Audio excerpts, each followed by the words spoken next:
My best friend mailed me her own surgically removed ribs and demanded I make soup with them. But when I refused, my boyfriend tried to force-feed me a broth made from those very bones, unaware he was helping her steal my life.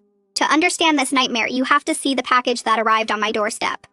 Inside were 2 bloody ribs, freshly cut from my best friend Abby, who claimed they were a gift from her recent weight loss surgery. She insisted I boil them into a soup, and send her a video of me drinking it as a ritual to cement our friendship forever.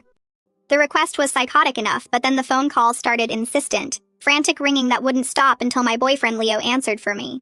Abby's voice dripped with a sickly sweetness, referencing a conversation we never had and promising that drinking the soup would make our wishes come true.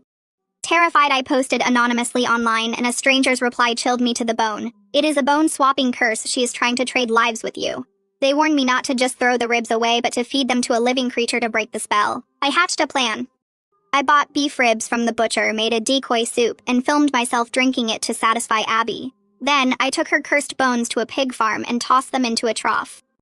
The next day when I returned, a sow stared at me with eyes full of venomous human resentment, confirming the curse was real. But the horror followed me home. Leo walked out of the kitchen with a steaming bowl of soup, claiming he found the ribs I bought, and made dinner. As he raised the spoon to my lips, I saw the familiar, sinister shape of Abby's bones in the broth. I slapped the bowl away, realizing that the curse wasn't just coming from my best friend. It was already inside my house.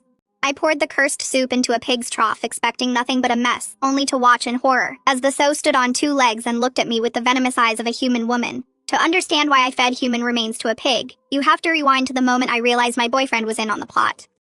Leo, a man who can't even boil water, suddenly presented me with a homemade broth using the very ribs my psychotic best friend had mailed me.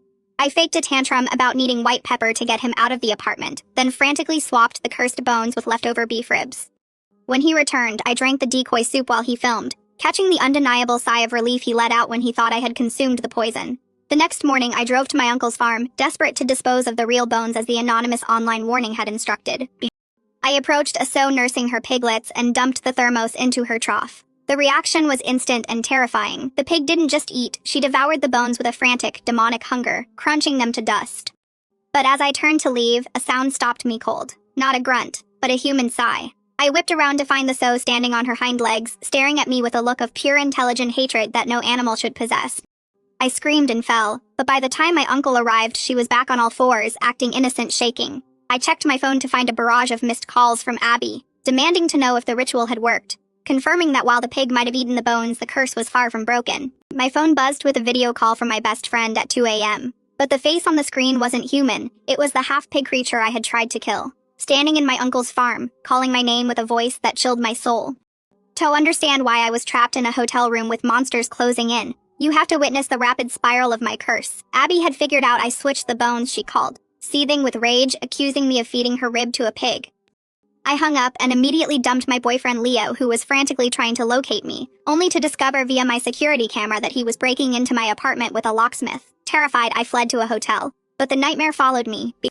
Abby's video call revealed the sow I had fed was transforming, its face contorting into a grotesque mockery of Abby's features, speaking in her sickly sweet voice. I dropped the phone in horror, only to see a notification that Leo was closing in on my location, likely tracking a hidden device on me. Then came the knocking. A melodic, animalistic voice called from the hallway, claiming to be Abby, while simultaneously, my uncle texted me that the pig back at the farm was speaking in full sentences, vowing revenge. I was trapped between a creature scratching at my door and a dark, non-human silhouette climbing up my window in the storm. Just as despair set in, my phone lit up one last time with a message from the anonymous forum user who had warned me about the curse in the first place, offering a lifeline I wasn't sure I could trust. Welcome to share your feelings in the comments section. Remember to like and subscribe, and if you want to see more story content, please check out the other videos on my channel.